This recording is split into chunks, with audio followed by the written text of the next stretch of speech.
autores del sello editorial de la Universidad Nacional. El motivo de nuestro primer encuentro pues, es el libro del profesor José Félix Patiño, el libro que se llama Humanismo, Medicina y Ciencia. Voy a hacer una breve presentación, pues, el profesor Patiño es suficientemente conocido en el mundo, y del libro del profesor Néstor Miranda, que nos acompaña hoy para hacer como una especie de conversatorio o charla en torno a los temas que el libro trata. Pues el profesor Patiño es ex rector de la Universidad Nacional, ex ministro del Ministerio de Salud, tiene una trayectoria inmensa e importante, digamos, tanto en la academia como gobierno y administrativa de la salud en Colombia y también pues, en Latinoamérica. Actualmente es profesor de la Facultad de Medicina de la Universidad de los Andes, facultad que cofundó también, y pues tiene la particularidad de ser un humanista en todo el sentido de la palabra, y el libro como tal es un libro de humanismo que solamente alguien como él hubiera podido hacer, como un humanista al estilo renacentista, digamos, que valora el conocimiento a profundidad, pero también todo lo que ese conocimiento, todas sus conexiones con la vida y con otros conocimientos. El profesor Néstor Miranda, que nos acompaña hoy, pues es un profesor de la Facultad de Medicina de la Universidad de Rosario, es sociólogo e historiador de la medicina, y hace parte del grupo de estudios sociales de las ciencias, las tecnologías y las profesiones. Es un grupo interinstitucional de la Universidad de Rosario y de la Universidad Nacional. Pues los dejo con estos profesores para que nos ilustren un poquito sobre el humanismo, la medicina y la ciencia. Muchas gracias. Muchas gracias, Gustavo. Muchas gracias, doctor Miranda, por estar aquí. Pues les quiero decir al principio que aquí dice que José Félix Patiño Restrepo, ¿no? Debería decir Gustavo Silva. Porque les cuento que un día recibí una llamada del doctor Gustavo Silva de la Universidad Nacional, que yo no conocía, porque pues es de las nuevas generaciones y por supuesto, como decíamos, es una especie de bisnieto de la reforma Patiño. Y entonces me dijo por teléfono, mire, yo estaba mirando sus trabajos y creo que podemos armar un libro dentro de la serie de obra selecta. Pues a mí me pareció estupendo, vino a ver, encontré una persona llena de entusiasmo, contagioso, es un dinamismo impresionante, y yo creo que hizo, motivó, armó, estructuró realmente el libro, extrayendo escritos de diferentes publicaciones, y lo armó de una forma que a mí me parece bastante lógica. ¿Por qué el contenido? Fíjense que tiene seis partes fundamentales. La primera es una parte que pudiéramos llamar histórica, y allí figuran dos personajes en la historia de la medicina: Hipócrates, a quien llamamos el padre de la medicina, que vivió hace 2500 años y fue quien estructuró la medicina como una ciencia y volvió la medicina algo racional. Hasta Hipócrates pues todo era teúrgico y era mitológico, y tuvo la escuela de medicina más importante de los libros hasta ese momento, porque por ejemplo por primera vez apareció un contenido y aparecieron referencias y una especie de índice. ¿Y qué tenía la historia? Piensen en la Enciclopedia Británica de hoy. Pues la Enciclopedia Británica del siglo I fue la historia natural de Plinio, de Cayo Plinio II, Plinio el Viejo, porque tenía un sobrino, Plinio el Pobre, a quien debemos todo lo que se conoce sobre la vida de Plinio. Hizo unas cartas muy famosas y escribió todo lo de su tío. Se dice que la civilización occidental se construyó sobre dos pilares: el hombre, Aristóteles, el libro de historia natural de Plinio. Y no todo el mundo conoce a Plinio, y no todo el mundo conoce la historia natural. Yo tengo en mi biblioteca tengo 7 ediciones muy antiguas de la historia natural que incluyen 2 ejemplares de la primera edición en español, porque claro, fue escrita en latín y fue a través de la Edad Media en monasterios, fue copiada en unos manuscritos bellísimos, y luego cuando vino la imprenta, entonces apareció la primera traducción al griego y la primera traducción a las lenguas vernáculas, y en español apareció en 1623. Hay unos 7 ejemplares en el mundo y yo tengo 2 de los 7.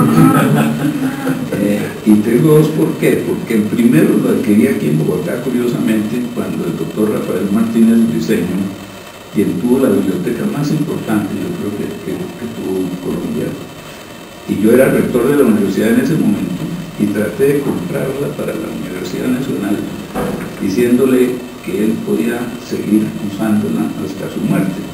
Y mientras tanto le construíamos un edificio especial, porque era una biblioteca extraordinaria. Tenía una edición Princeps del Quijote, es la única que ha existido en Colombia. Esa desapareció a la muerte de él. Buena parte de sus libros están en el Carricuero. Entonces, volviendo un poco a Plinio, se volvió como el texto en las universidades de los principios de las universidades del siglo XI, siglo XII, y durante la Edad Media, y había la cátedra pliniana en las grandes universidades en España, en la universidad las 2 principales universidades españolas de la época, había la cátedra pliniana, y lo mismo había en las demás universidades. De manera que ese conocimiento de quién fue Plinio es muy importante. Yo estoy seguro que en la biblioteca de la Universidad Nacional debe estar la edición facsimilar que se hizo por el gobierno de España de la primera edición en 1623, son 2 volúmenes. El primer volumen es 1623, el segundo 1626. Eso es lo que tiene primera parte, que Gustavo lo llamó capítulo primero. En el capítulo 2, yo le decía a Gustavo que tenía que confesar una aberración sexual que tengo por los libros. Yo no me resisto a un libro, entonces yo entro a una biblioteca y salgo cargado de libros y ya no hay en mi casa dónde ponerlos. Tengo actualmente 11.000 volúmenes en mi biblioteca.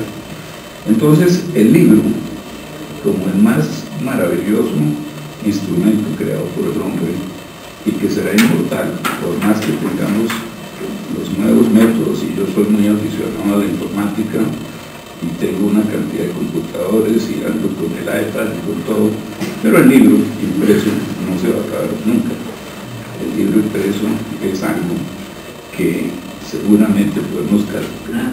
Cita que él trae precisamente en el capítulo 1, en la primera página, en donde muestra la perspectiva, yo creo, tan contemporánea, tan actual, es decir, casi que dramáticamente actual, si nos ponemos en el día de hoy, ¿no?, del doctor José Félix Patiño, en una perspectiva de larga duración, es decir, partiendo de Hipócrates y entrando en la medicina hipocrática y en la cirugía hipocrática, escribe lo siguiente: profundos cambios en las políticas, comenzando la historia de la medicina de tradición occidental, o sea, la medicina de los MDs, de los doctores de bata blanca, como les quiera llamar. Profundos cambios en las políticas de asistencia social, principalmente basados en modelos económicos de corte neoliberal, han puesto en jaque la autonomía intelectual y la permanencia de la medicina como profesión y como ciencia. se ha planteado un nuevo y exótico contrato social del médico que en última instancia está llevando a un luminoso proceso de desprofesionalización de la medicina. Ayer me impactaba el comunicado o la carta que le enviaban al presidente los médicos generales, el doctor Patiño los médicos generales, como filtros obligados en las EPS para excluir a muchos pacientes de exámenes, para prescribirles únicamente, como ellos mismos dicen, ibuprofeno, y como dice la gente en la calle, ibuprofeno, y lo que eso lesiona la autonomía del ejercicio de la medicina. Es decir, es injusto que los sistemas de salud hayan colocado a los médicos en esa posición. Y que además, como lo he oído, quieran culpar a los médicos, algunos de los responsables de esta situación, de ser los responsables de esta situación, cuando son precisamente han sido sacrificados también. Y todos los ideales hipocráticos, lo que a través del libro, digamos, atraviesa todo este libro, han sido sacrificados. Y termino con esto porque me parece que un médico tiene que estar en eso. Y el doctor José Félix Patiño lo ha mostrado, es decir, en su desempeño como hombre público, al frente de la Universidad Nacional, al frente del Ministerio de Salud, y opinando siempre sobre el problema de la salud en Colombia. Es decir, hoy en día, que obviamente lo público ha sido desmejorado y se encuentra acorralado inclusive en el campo de la educación. ¿No es cierto? Muchas gracias, pero digo muchas cosas un poco exageradas. No sabe para nada. Muy amable, muchas gracias. Hay una cosa dentro de lo de la ética, dice el doctor Miranda que aquí se hace referencia, y así es, en uno de los escritos se llama algo así como la ética quirúrgica a la luz de la ética nicomaquea. Cuando uno tiene estudiantes de medicina y estudiantes de cirugía, soy cirujano, poder poner la ética en términos, digamos, prácticos, que no sea solamente un discurso, es difícil. Y no es sino mirarle la cara a los estudiantes y se da uno cuenta que están aburridos y que no le están poniendo atención a la cosa. Pero si ustedes van a la ética nicomaquea, a la ética nicomacón, es una ciencia práctica, la de Aristóteles. Entonces lo que hemos hecho aquí es poner la ética quirúrgica en términos de la ética nicomaquea, para que haya un referente, y entonces hay, en el caso de la cirugía siempre hay un propósito y luego hay una realización. Un propósito que es como la aseveración teórica, y luego la realización, que es la metodología procedimental, que en el caso de la cirugía es una operación.